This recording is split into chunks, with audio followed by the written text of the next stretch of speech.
अस्सलामुअलैकुम student last lecture में हमने डिडक्शन ऑफ बॉयल्स लॉ की थी। आज हम करेंगे डिडक्शन ऑफ चार्ल्स लॉ। उसके स्टेप्स भी कुछ ऐसे ही हैं। तो सबसे पहले हम इक्वेशन लिखते हैं जिससे हमने डिड्यूस करना है P is equals to 1/3 rho v square bar. अब आप रिकॉल कीजिए स्टूडेंट्स किसको, चार्ल्स लॉ को।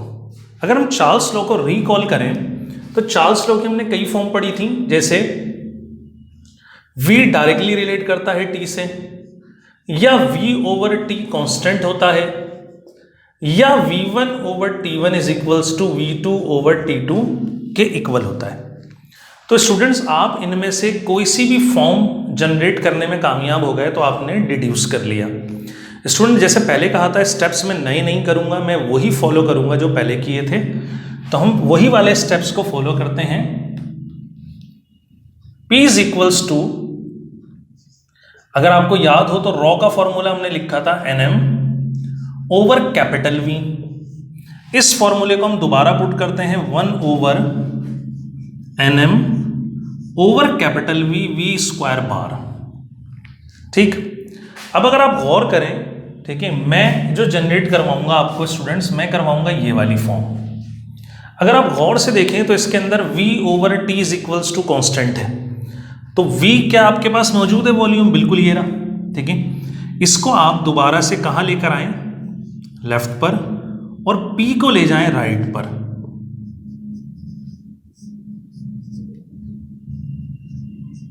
ठीक, और दोबारा से mv स्क्वायर बार हम मालूम करेंगे। mv स्क्वायर बार अगर आपको याद हो 3/2 kT के इक्वल होता है। 2 से 2 कैंसिल किया तो mv स्क्वायर बार की वैल्यू आपके पास आई स्टूडेंट के टी। इस वैल्यू को अगर हम पुट करें तो हमारी इक्वेशन मॉडिफाई होकर कुछ ऐसे आएगी, v इज इक्वल्स टू 1/3 ये, और n/p स्टूडेंट्स अपनी जगह पर, और mv स्क्वायर बार, ये देखिए mv स्क्वायर बार किसके इक्वल है, के टी के इक्वल है। मैं इस इक्वेशन को अरेंज कर रहा हूं स्टूडेंट्स, तो ये हो जाएगा आपके पास 3 kT है स्टूडेंट्स। तो 3 लगाएंगे तो 3 से 3 क्या हो जाएगा, कैंसिल, तो आपके पास आएगा n kT/p। अगर आप गौर से देखिए स्टूडेंट्स तो आपके पास कुछ इस तरह की फॉर्म जनरेट हो रही है। ठीक, कैसे, t मल्टीप्लाई हो रहा है, लेफ्ट पे लाके आप क्या करेंगे, इसको डिवाइड करेंगे तो राइट पर रह जाएगा nk/p। अब अगर आप गौर करें, लेफ्ट साइड जनरेट हो चुकी है, क्या राइट साइड कांस्टेंट आई, बिल्कुल आ गई। n number of molecules constant है, ठीक, k ये भी बोल्ट्जमैन कांस्टेंट है, और हमें मालूम है कि चार्ल्स लॉ के अंदर प्रेशर हम कांस्टेंट रखते हैं। ठीक, तो ये तीनों टर्म कांस्टेंट हैं, तो हम लिख सकते हैं hence nk/p is a constant. तो हमारे पास प्रूव हो गया ये कौन सा law students, Charles law prove हो गया। मैंने बहुत सारे स्टेप्स इसमें भी स्टूडेंट वही किए हैं जो पहले कर चुका हूं, तो नए स्टेप्स नहीं है, रिपीट किए हैं, तो आपको इंशाल्लाह ये, ठीक है, मेमोराइज भी हो जाएंगे। तो हमने 2 प्रूव और करे, deduction of Boyle's and Charles law through equation P is equals to 1/3 rho v square bar. अब कुछ फॉर्मूले पहले जनरेट करते हैं, उसके बाद हम बढ़ेंगे न्यूमेरिकल्स की तरफ।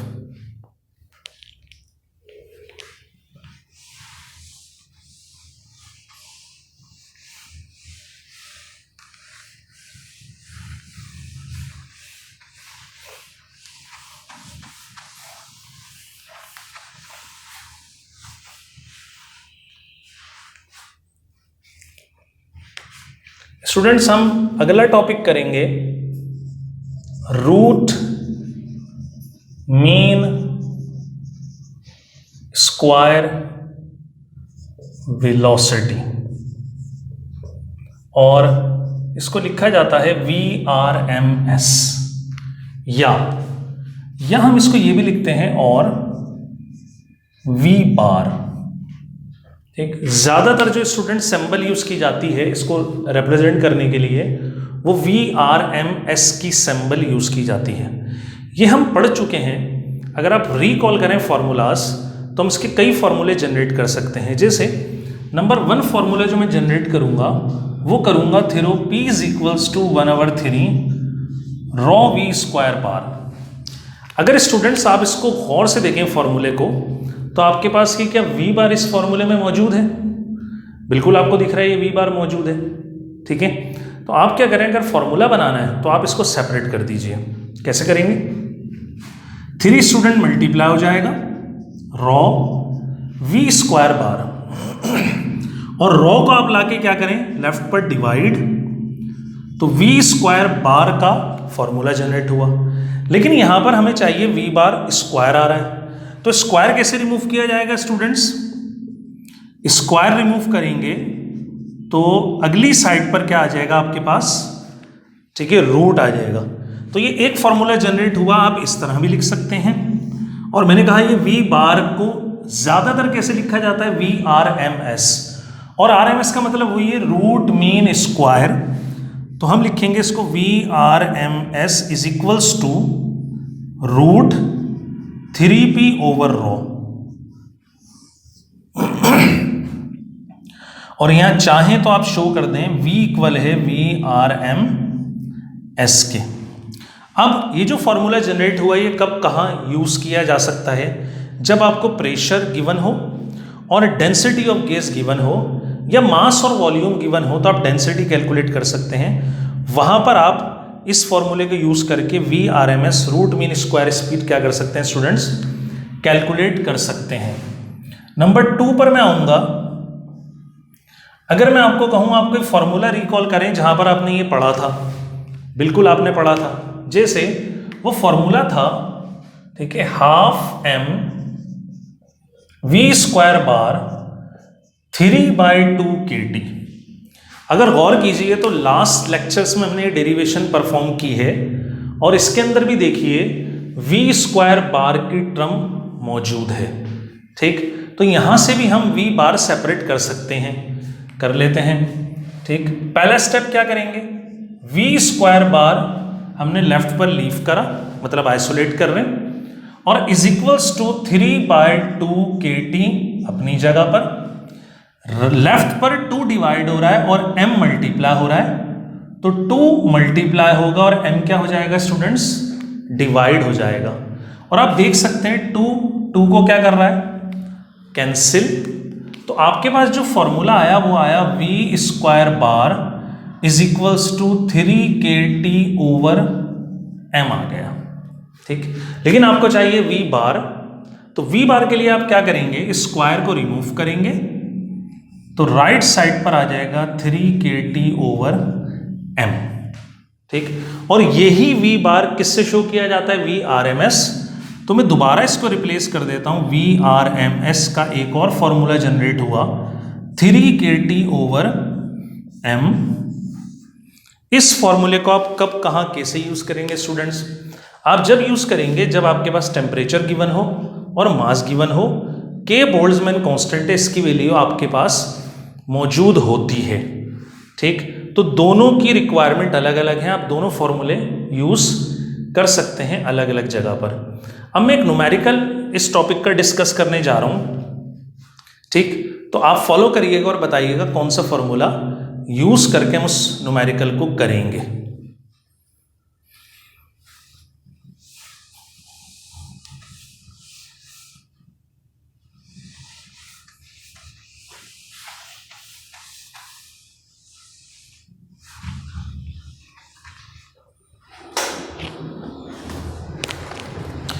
तो स्टूडेंट्स न्यूमेरिकल है हमारा पेज नंबर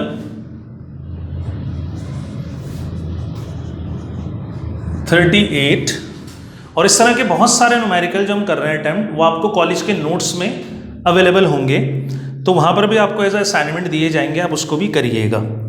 और न्यूमेरिकल नंबर है हमारा ये स्टूडेंट्स 11.2 4 और हम इसका जनरेट करेंगे डेटा।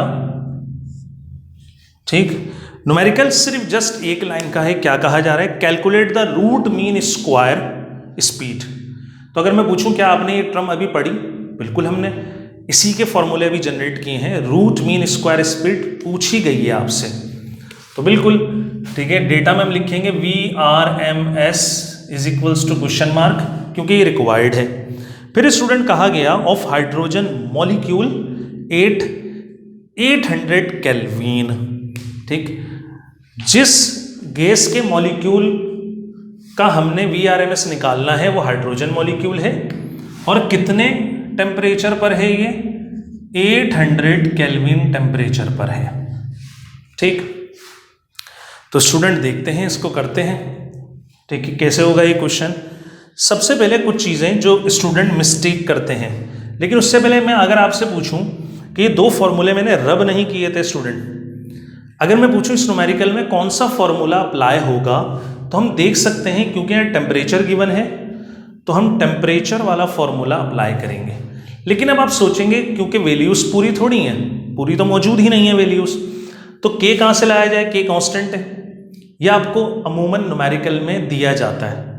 मास भी दे दिया जाता है, लेकिन यहाँ पर उन्होंने कहा कि VRMS आप हाइड्रोजन मॉलिक्यूल की मालूम करो, तो हाइड्रोजन मॉलिक्यूल का यहाँ पर हम मास कैलकुलेट कर लेंगे, लेकिन अक्सर ये क्वेश्चन में दे दिया जाता है। तो पहले हम अननोन वैल्यूज को देख लेते हैं वो क्या हैं। जैसे अगर सॉल्यूशन लिखा जाए और फॉर्मूला लिख दिया जाए, वी नो दैट फॉर्मूला है VRMS is equals to √3/2 3kT/m। ठीक, लेकिन अभी हम फॉर्मूला अप्लाई नहीं कर सकते क्योंकि हमारे पास मास मौजूद नहीं है। ठीक, तो मास कैसे निकलेगा? उन्होंने कहा कि मास है हाइड्रोजन मॉलिक्यूल का, तो आप लिख सकते हैं मास ऑफ हाइड्रोजन मॉलिक्यूल। इस केस में मतलब स्टूडेंट जानते हैं हाइड्रोजन मॉलिक्यूल H2 होता है।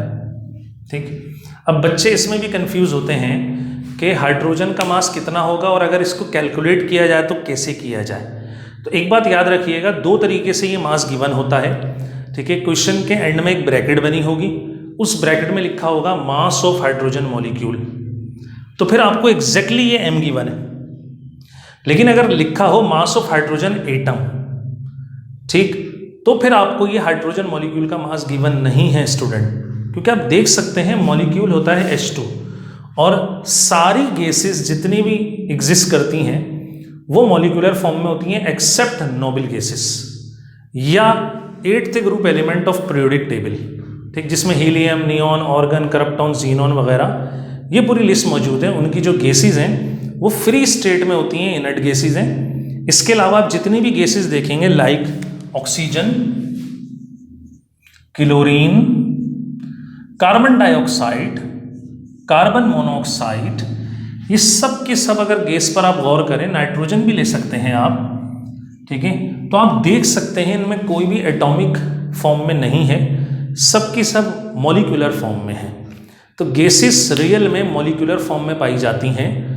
ठीक, अगर आपको एटम का मास दिया हो तो आपको मॉलिक्यूल का फॉर्मूला आना चाहिए। जैसे हमारे पास जो जिक्र किया गया है वो क्या है? H2। अगर आप देखें तो H2 मॉलिक्यूल है, तो मैंने लिखा मास ऑफ हाइड्रोजन मॉलिक्यूल। ठीक, अब हाइड्रोजन मॉलिक्यूल का मास कैसे निकाला जाए? तो हाइड्रोजन मॉलिक्यूल का दरअसल एटम का मास 1.67 एक्सपोनेंट -27 kg के इक्वल होता है। ठीक, लेकिन ये मास किसका स्टूडेंट? दोबारा ये हाइड्रोजन एटम का मास है और ये अप्रॉक्सीमेट प्रोटॉन के मास के बराबर होता है। तो आप कहीं पर बुक्स में लिखा भी देखेंगे तो ऐसे ही देखेंगे मास ऑफ प्रोटॉन या हाइड्रोजन। प्रोटॉन के मास को हाइड्रोजन का मास भी कहा जाता है। क्यों? क्योंकि अगर आप गौर करें तो हाइड्रोजन के अंदर एक प्रोटॉन मौजूद है with no neutron in nucleus and orbiting a single electron around the nucleus. अब क्योंकि इतनी बात हमने की तो थोड़ी सी और सुनते हैं। अब सवाल ये कि हाइड्रोजन के अंदर न्यूट्रॉन तो नहीं है, बिल्कुल सही बात है, लेकिन इलेक्ट्रॉन तो है ना, तो फिर हाइड्रोजन का मास इलेक्ट्रॉन प्लस प्रोटॉन के मास के बराबर होना चाहिए, बिल्कुल होना चाहिए, और ऐसा होता भी है।